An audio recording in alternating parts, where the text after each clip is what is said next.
So let's remember the other reason why we have little FaceTime recently. And it is, of course, because I'm not wearing clothes. And I'm not going to put clothes on. Just,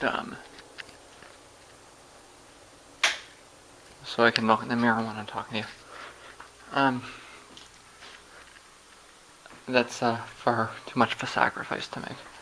I really do dislike wearing clothes that much. Fuck your clothes, you know. If you could drop me somewhere in the rainforest. Actually, it's not true. Clothes are useful when you're outside, so that you don't get bit by things that spread diseases, like Lyme disease. I was reading up a little on. I think I just dropped off the blog last night with no resolution, and that's okay. It's the first time that's happened. It's not the last time it'll happen.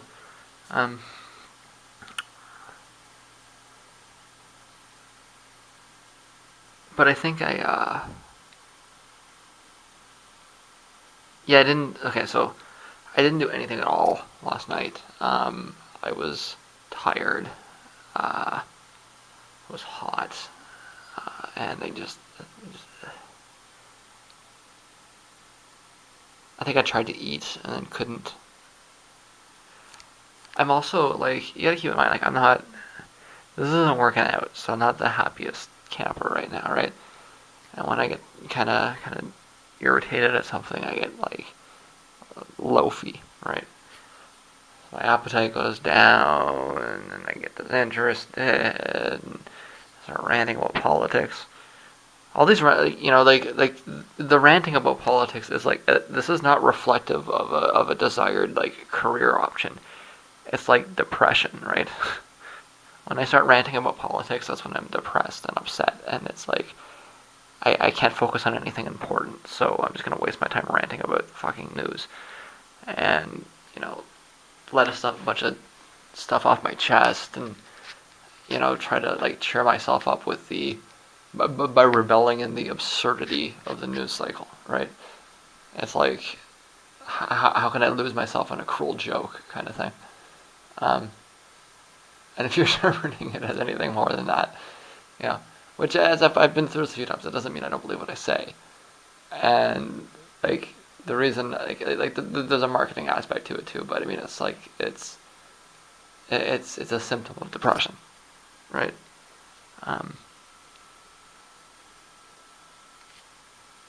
So yeah, I was just not motivated to do anything yesterday. I'm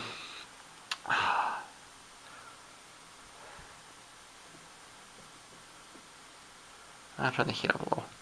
In fact, I'm going to do that right now. I had it up at a nice high level, and in fact, it was a little bit too hot. So I don't want it on in this room. And it was too hot, so I turned it down, but it like fell down like super fast. So let's. I had it set to 27, kind of permanently, sort of thing.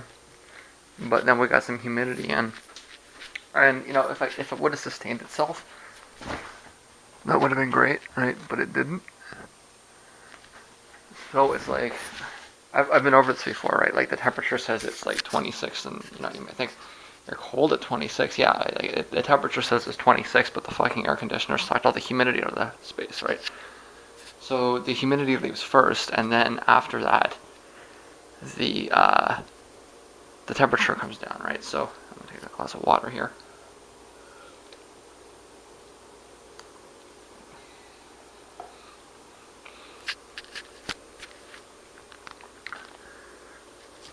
Which is the whole point of getting the humidity in, right? So it says 26, but it feels like it's like 18 because it's dry, right? So it's dry and cold. The temperature is therefore very misleading. You would never get that kind of temperature outside, right? And that's the real the real annoying part, right? It's not the temperature really that's bothering me, it's the lack of humidity. I wouldn't mind, well really, I mean 25, 26 degrees is about right, right? I would like it to be about 26 degrees, but 26 degrees with some humidity in the air, that would be nice, right? Not 26 degrees and, you know, tundra dry conditions, right? Because that's cold.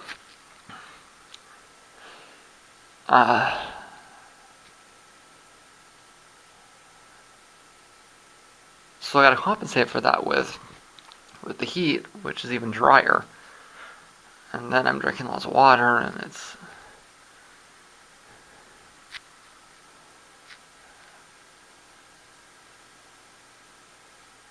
If it wasn't such a cold summer, like if we could get more humidity in, that would compensate for it, right? But as it is, I think the high today is 26. That doesn't help, right? Because there's no humidity in the air.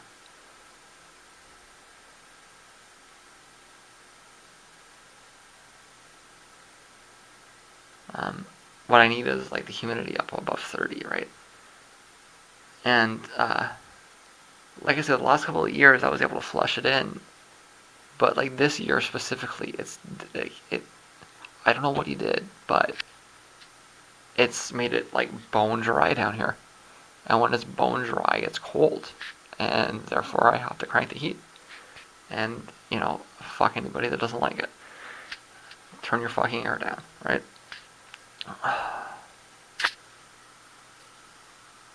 So yeah, yesterday there wasn't. I completely lost my train of thought.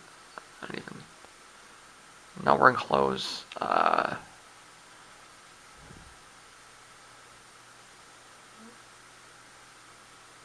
Okay, so let's start this over again here. I wanted to point out that I didn't do anything yesterday because I was kind of like bummed out, and that's what I get when I'm depressed, is I just don't do anything. Today I'm hoping I can get some listening, at least get the end part of listening to the first demo done. I don't hear the error, which tells me that like it's something else, right? I don't even know what it is.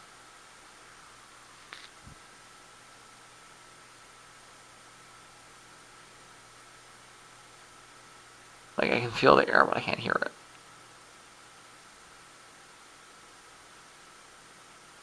So what was that whirring sound? I don't know, but I can't hear it. So let's give that a try and see if it makes a difference.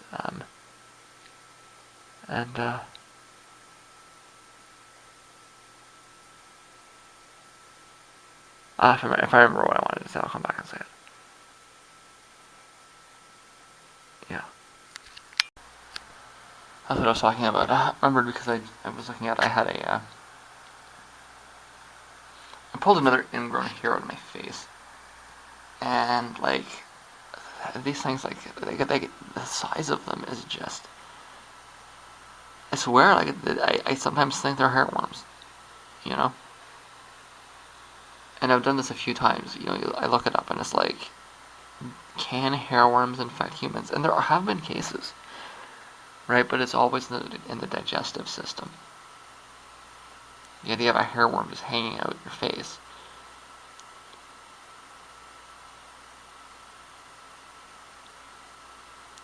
But yeah, one of the things I did last night was I started looking at symptoms. Because if my ear is ruled out, what else is it? Well, something that I've overlooked the whole time is Lyme disease, right? And if you look at the symptoms for Lyme disease, they're similar to the symptoms for MS. There's the tick on the side of the face, the discomfort around the ear. It's all classic shit, right? I just want to, as I pointed out before, I want to be so sure before I start doing MRIs and stuff, I want to make sure I get every possible alternate avenue covered. And I still haven't done any like skeletal inquiries, right? And like a fractured bone or something like that, right? So those are the two things I'm going to check on Monday. I'm going in on Monday to get my results, and then I'll go to the doctors, and I will request, I think it's a blood test for Lyme disease, right? So, I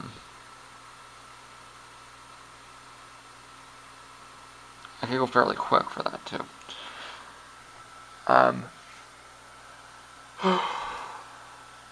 Maybe do some of the checks, like the doctor wants me to check for STDs. It's like I haven't had sex in 10 years. I've had this more than 10 years. like what's the point of checking for STDs? Somebody that hasn't had sex in years and years.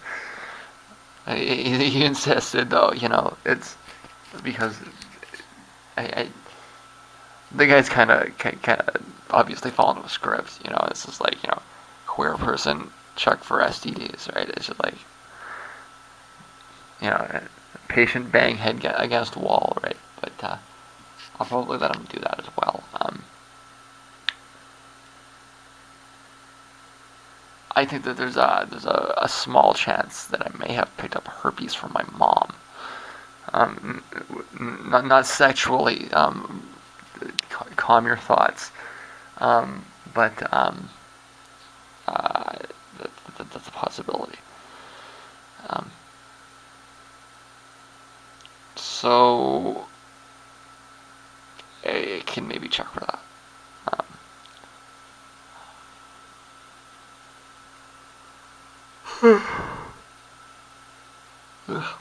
Yanni. Am I gonna get some sleep here? No, I think I should take advantage of the lack of the whoosh. See how my ears like.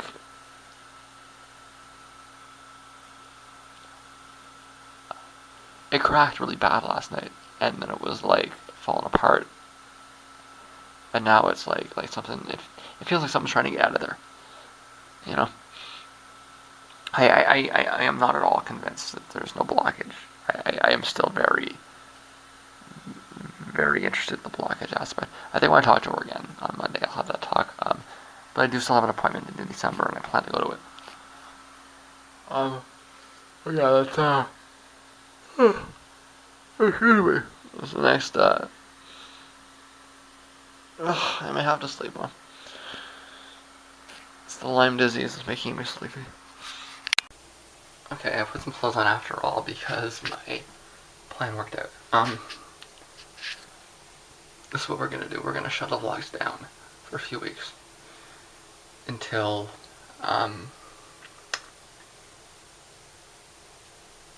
the situation has eliminated itself. Again, it's just a few more months, and I'm just maybe being a little bit overly cautious, but I think it's justified. So the vlogs will come up, but not until I get through this kind of head clearing period, just because I don't want to knock on the door, and I think that's reasonable, right? So give it a week or two. Actually, maybe a little bit longer than that. It's just it would be stupid for me to put evidence on the internet and then we'll wait until the evidence is gone and then I'll upload everything. So I'll continue to do the vlogs. In fact, I'm going to continue to edit the vlogs. And then the focus over the next month is going to be on music, right? So I'm going to be doing a lot of listening. It's just, like I say, that would be stupid. So I'll wait until that eliminates itself as an issue. And then, like I say, by the time the prosecution goes through, the issue will have resolved itself on a legal level, and what I'm doing will be legal. So what are you going to prosecute me for? Like this it would be a waste of everybody's time. I'm going to appeal it, right? I'm going to represent myself. I'm going to fight it, and I'm going to appeal it, and it would just be a waste of everybody's money, or like I'll go to jail for 2 days. But at the same time, I I don't want to be stupid about it, right? So I'm gonna keep with the vlogs. We'll do this, but we'll wait until the evidence has been burned um, before I start uploading anything. So yeah. Uh, by the time you see this vlog, I'll be safe. I've spent all day in the other room listening to Inri03. I'm not done doing what I'm doing yet in the other room, so once I'm done, then we can talk about the day that I spent. We never had to talk about the walk, because I wanted to listen to it first. Well, I decided I wanted to listen to it first before we could talk about it. I mean, listen to it like through the various, just keeping things in order, right?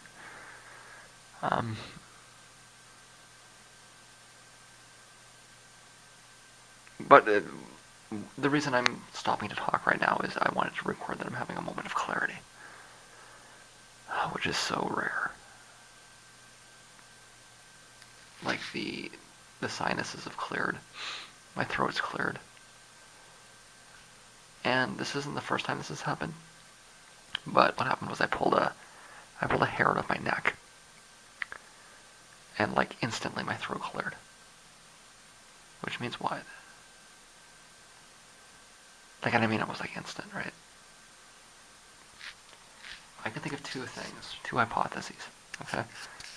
The first is that when I pull the hair out of my neck, all the blood is rushing to it, which would indicate that the source of the problem is blood restriction. And then I'm going to the Zamboni thing on MS again, right? But I'm a little skeptical about that because, like, I know that when you pull a hair out of your neck or anywhere, the blood rushes, right? I'm a little skeptical of that because it's instant. Blood wouldn't rush instantly, right? It would take some time, a few seconds, but the other thing, and again, this goes back to what I'm saying, is like, it's as though I pulled something into place that was out of place, and the problem is that I've got something like structurally like bent in my face, right? Probably a bone, and that bent bone is like fucking with my nerves, and maybe my esophagus, my sinuses, the whole thing, right? And it was just like accidental acupuncture, more or less, right?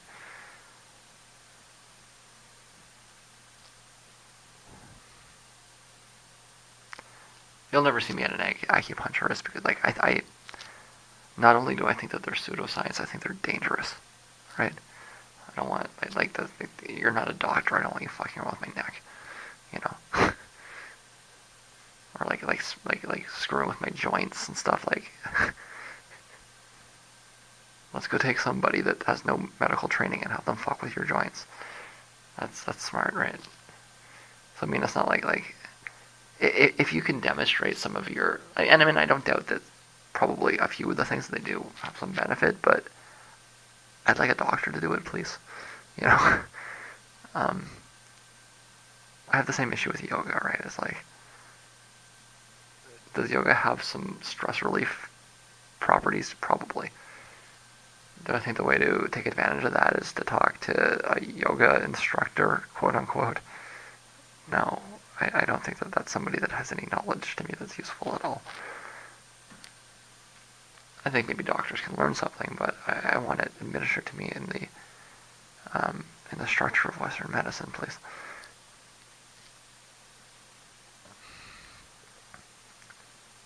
I don't know how long my sinuses, like my ears feeling clear, my face feels like loose, right?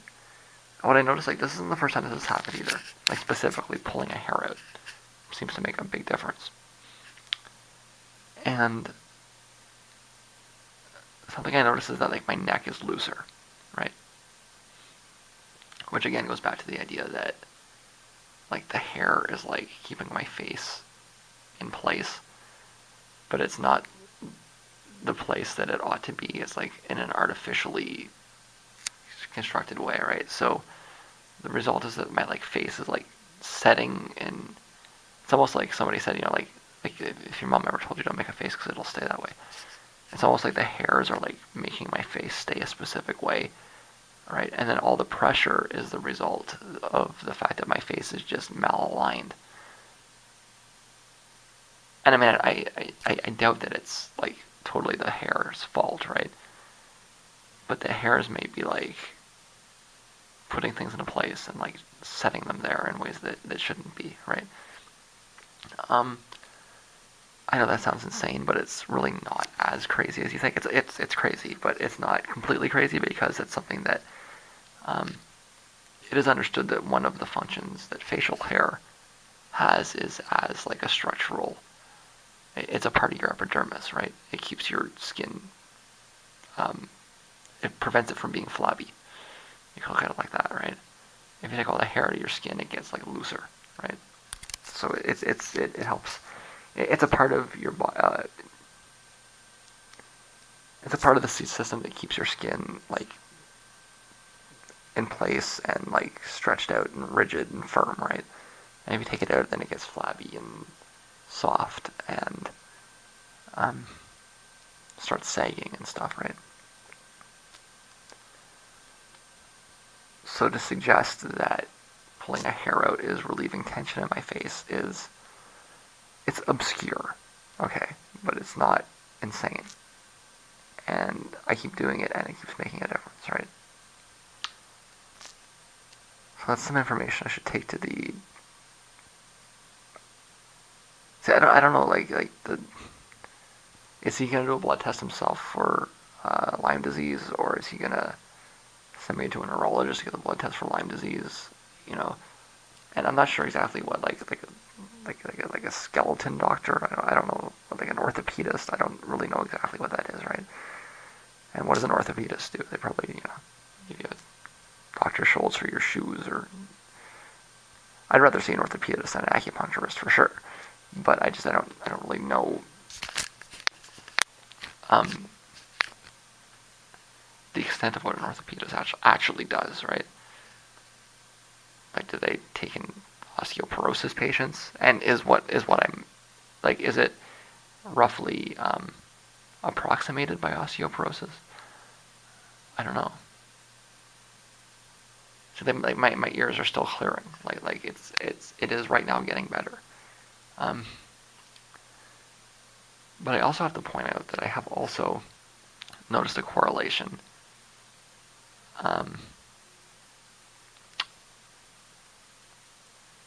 Well, let's just say it.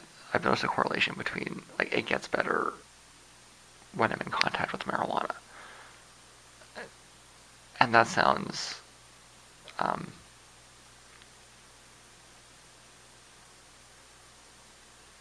it's empirical. I don't have a mechanism. I don't really know why. Again, it probably has to do with blood flow.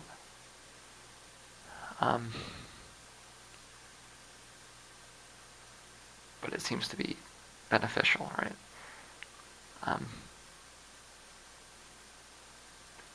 The flip side of that is that I've also noticed that the joint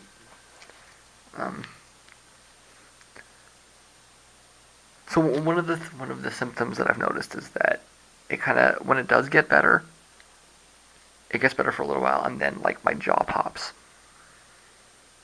right? And it's the point where my jaw pops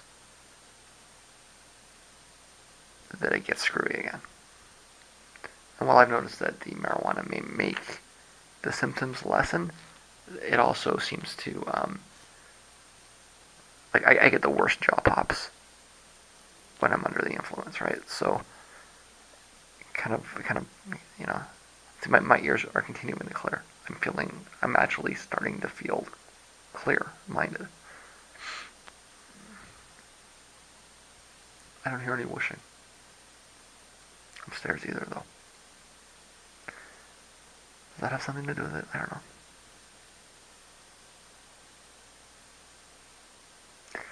I know I'm happy to record this moment of clarity. I don't know when the next one. I don't know how long this will last, or when the next one will be. But the tension from my ears is coming down a lot, and I'm appreciating that.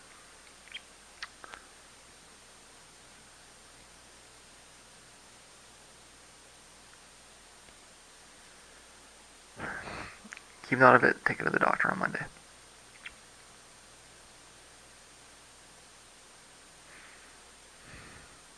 Like when I notice the pressure come down, then like it doesn't just come down in my ears, right? It comes down like in my side. I know it's my sinuses because it's the same places that come down when you get a headache, right? Like the places that throb when you get a headache. That's about when where it's coming down.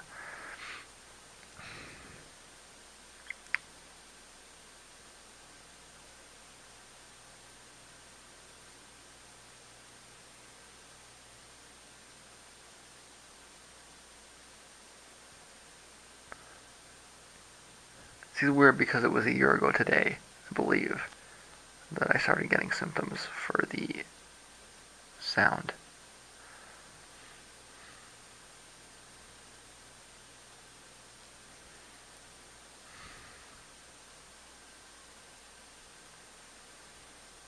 And like exactly a year later, my ear's clear. Like it's wow.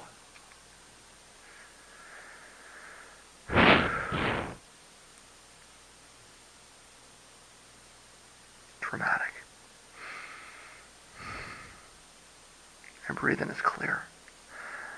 It's great.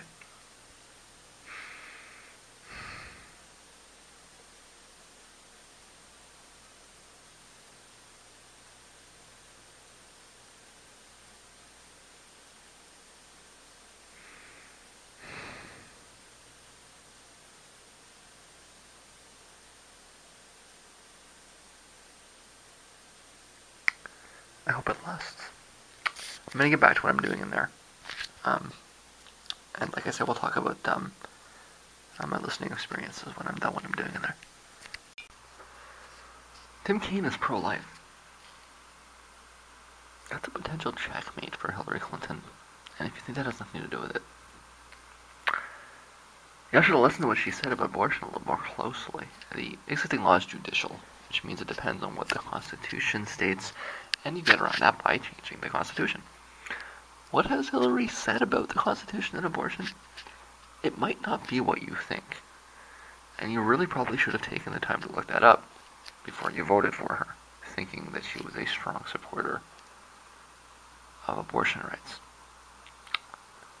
Trump is extremely vulnerable to Catholics. Clinton's coalition requires a strong turnout from Hispanics. It's known that that's one of the wedge issues that exists amongst Hispanics is abortion. When Hispanics vote Republican, it often has to do with abortion. Listen, I don't like any of this. Don't shoot the messenger. I'm just telling you what is tactical. And picking a pro-life VP is just about the most tactical thing that Hillary Clinton could possibly do. Whether people on the left like it or not. You might argue that she might lose votes amongst women. I don't think so. I think that a lot of it's identity politics. And unfortunately, this is a real phenomenon. I push back against identity politics a lot, but this is something that's measurable. It's a 2 or 3 point bump. You see it everywhere. You see it in Canada too. Women vote for women, and it's depressing, but it's true.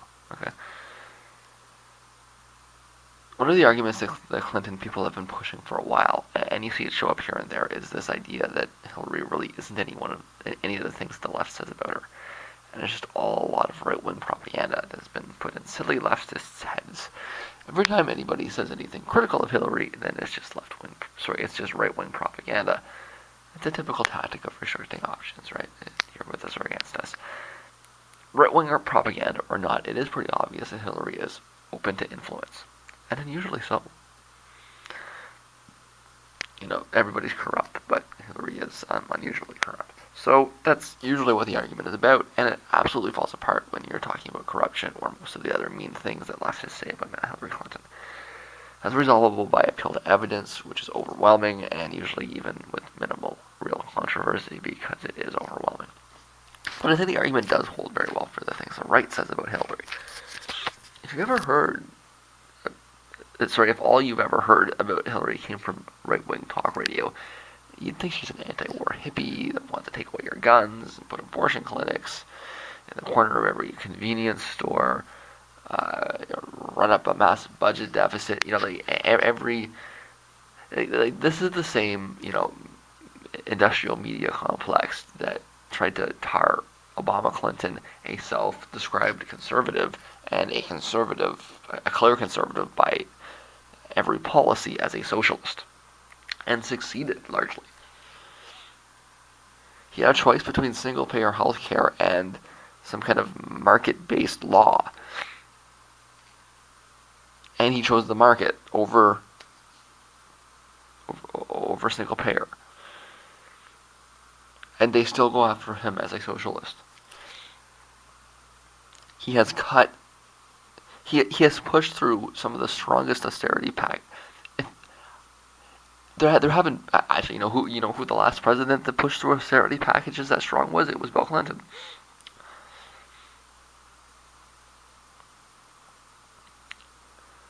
But before that, you have to go back a long ways before you can talk about austerity at the level that Clinton and Obama have pushed through. And still, they go after him as a conservative. So they go after him as a socialist.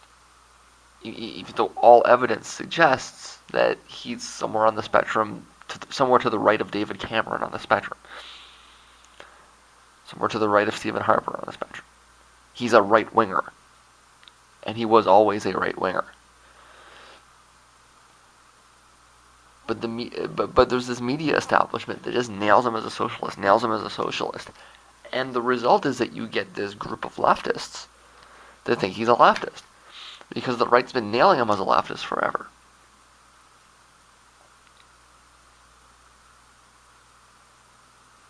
But it's the same thing that's true with Hillary, right? We at least seem to be able to get past the propaganda with Hillary.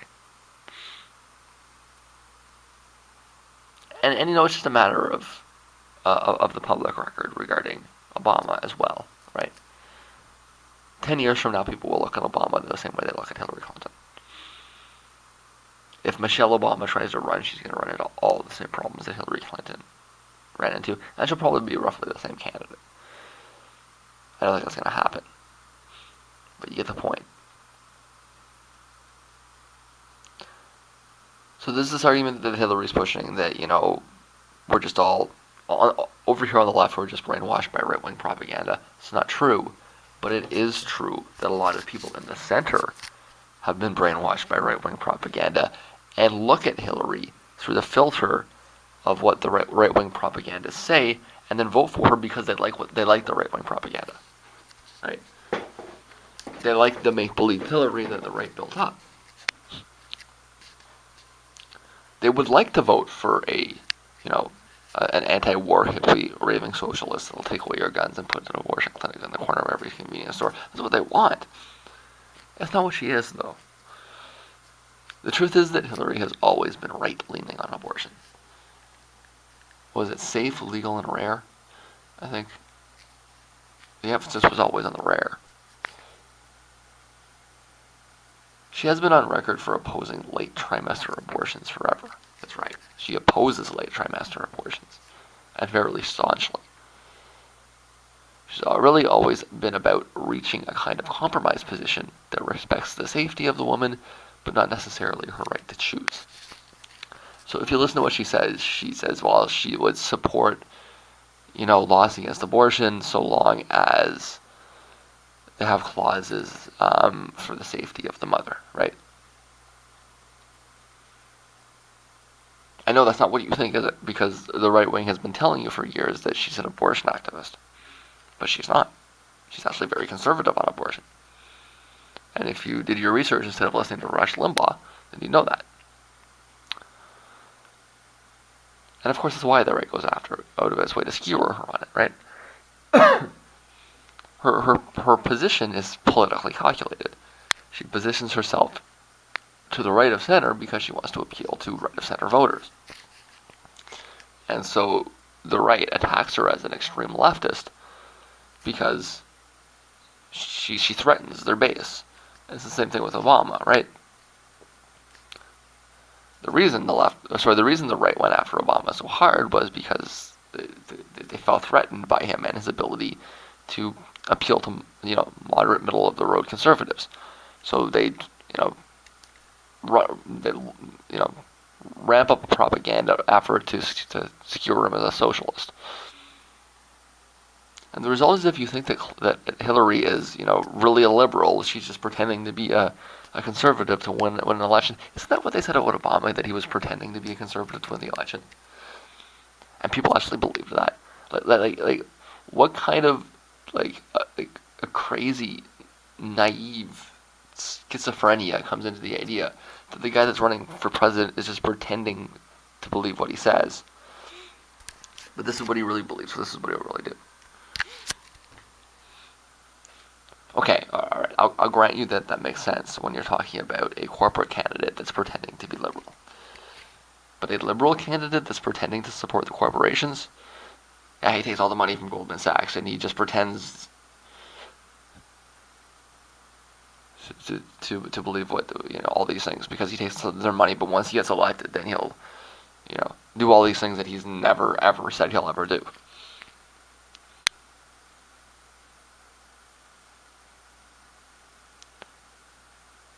And so, yeah, there's lots of people that think Hillary is well to the left of where she really is, and they have been fed the light from the right, and they are confused, but they're mostly Democrats.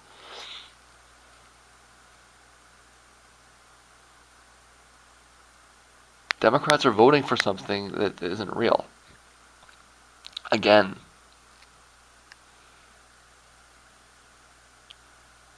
the number of people that think it is not trivial either. There's a lot of people that think that. On the right, too, right? So you get Democrats voting for a pretend candidate because of what they want, and you have conservatives voting against a pretend candidate because they're so fearful of it. When the truth is, if you actually looked at the evidence and came to a rational evaluation on what you see in front of you, it would be the conservatives that are voting for her because she's what they want, and the Democrats, the liberals, that are voting against it because she's not just a corporate. She's not just a corrupt, corporate pushing kind of corporate Democrat, right? It's not just that. She is actually very socially conservative. That's supposed to be the argument. Is she's not a social liberal. She is the religious right. She is everything you're voting against.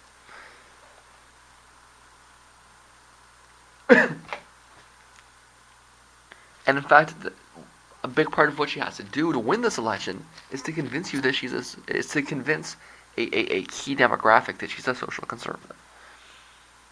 She's not going to win by, was she going to convince Bernie supporters that she supports single-payer healthcare after all? Gee Williker, I've just been saying all this stuff, to try to get elected, but she has no chance on the left. Okay. It's not a question of doing the right. There's nothing she could do. She can maybe get a full brain transplant. Actually, no. What she'd have to do is she'd have to get somebody else's brain into her body, and then maybe she could appeal to the left. If you took Bernie Sanders' brain and you put it in Hillary Clinton's body, then maybe that would do. She'd get the identity politics was too, right? It's not just a question of going after a demographic that's probably up for grabs. This is the tactic. This is how she wins. Okay, a substantial percentage of Trump support is really voting against Hillary, and that's what she has to stop. Because a lot of what they're voting against is really an elaborate straw man. Okay, if the right-wing construction of Hillary was accurate, then fine. I might even support her if that was true. But it's not. And that's her task for the next several months, is knocking down the straw man that the right have built up for years and years and years. If she lets it run wild, and the party gets Trump to shut up, right? I mean, remember that none of this could matter because Trump could, show up at a rally and start reading out a Mein Kampf or something. He seems to have no bounds for stupidity, right? But if the party can find a way to muzzle him, then Trump is going to be able to mobilize voters against her that otherwise don't support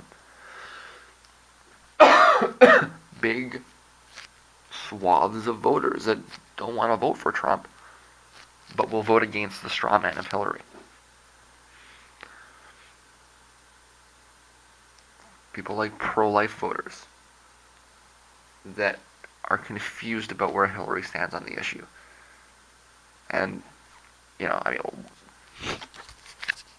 think everybody's confused about where Trump stands on the issue. I don't think that there's a possibility of non-confusion. The educated position on Trump's position on abortion is to be confused about it. If you're not confused, then you're confused. So you have to be confused. There's no option but to be confused.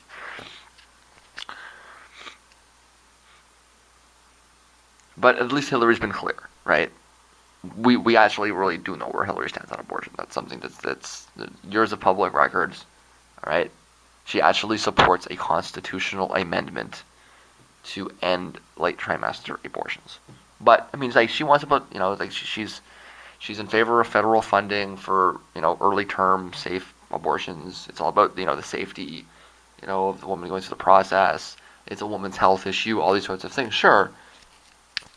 Except when you get past, except when you get into the late trimester, in which case, well, you should have done that earlier. And then her conservative instincts, click in, get in the room. We're gonna tie you down, and you're having this baby whether you like it or not, right?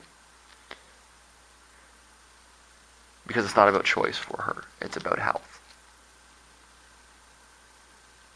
And you get to a certain point and you lose your choice.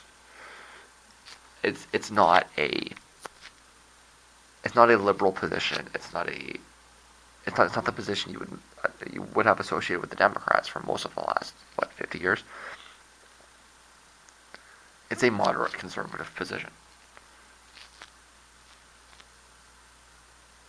that thinks it's it's a compromise, right? The idea is that if you don't have access to abortion, then you'll have women in back alleys using clothes hangers, buying unsafe procedures, taking pills. And so, because you don't want that, you allow abortion as a compromise, right? It's a compromise. At every step of the way, her argument is compromise, compromise, compromise. Nowhere has she ever come out and argued staunchly for choice. It's always about what is the, I'm going to weigh this, I'm going to weigh that, I'm going to put it all together, and I'm going to come up with a compromise. And a part of that people don't know, even though, like she said it in the last debate. I don't think it was the last debate. It was, I think it was the town hall in Michigan. She's not she's on record recently, but she's also on record in the 90s. Okay. This is consistent all the way through, right? She says, she understands that her position as the president is to uphold the ruling of the Supreme Court, whatever that even means. It's not in her jurisdiction. She's a president. She's not a judge, right? So the Supreme Court says this, right? But it is in her jurisdiction to propose a constitutional amendment. And if there's a Republican House, it'll pass, right? To put extreme restrictions on it at a constitutional point to erect her compromise. Now, I mean, she's not going to get, the extreme right fringe on that, right? she does still support most abortions. But her position is closer to that of a Reagan Democrat, a moderate Republican, which is what she is, than the liberal wing of the party. And because Trump, I mean, those are the exact same people that Trump is very much anathema to. If she can convince them that she's moderate on abortion, that's one of the things that's going to help bring them over. I think this is going to be a big election issue. And it's going to be about Hillary clarifying where she stands on the issue, and that she's not pro-choice in the literal sense of the term.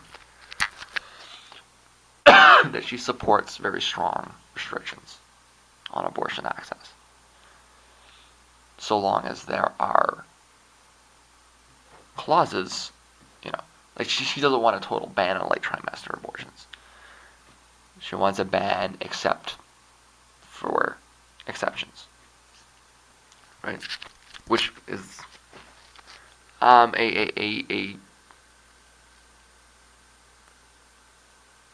a more liberal take on the Reagan position of pro-life except the exceptions, right? And what are the exceptions? Like rape and stuff like that, right?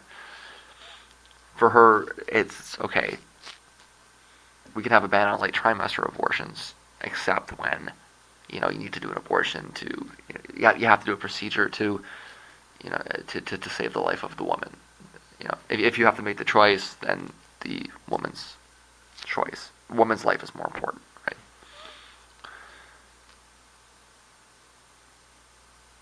If you have to make a choice.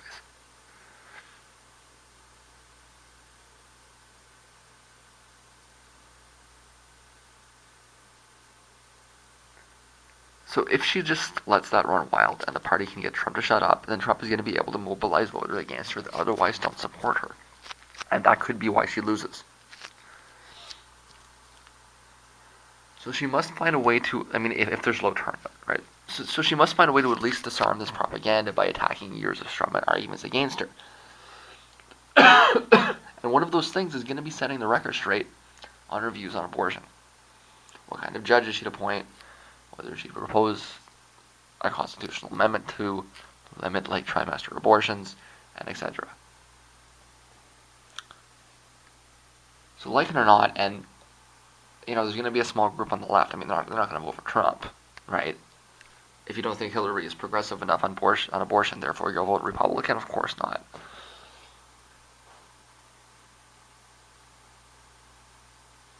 And there's not enough, of them to really kill her on the left. And they probably don't vote for her anyways. But like it or not, this is actually one of the things that she has to do to win. She might not actually sway pro-life voters, but she's got to find a way to convince them not to vote for Trump. This is a weird election. It's been a weird election from the start. And I'm telling you that the reason that Tim Kaine is on the short list is because abortion is intended to be an election issue, and she wants to sway pro-life voters. That's why she's had the position she's had for years, was to prepare herself for a political situation where she would need to appeal to abortion opponents. And all evidence suggests that that's her personal opinion as well.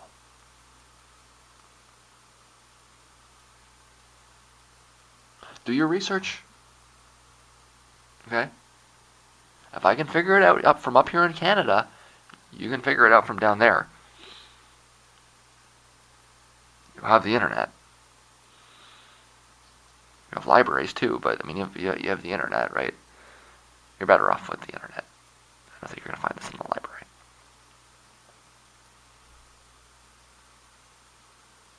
If I can do it, you can do it. So don't vote for it and then yell and scream when it happens.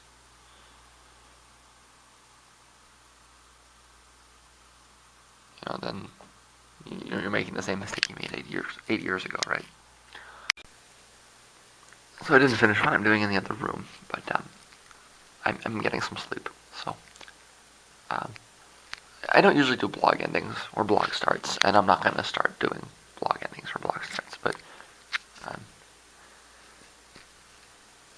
in certain circumstances, such as these, when I make promises that I don't keep, I should um, put some caveat in there. We'll talk about this tomorrow.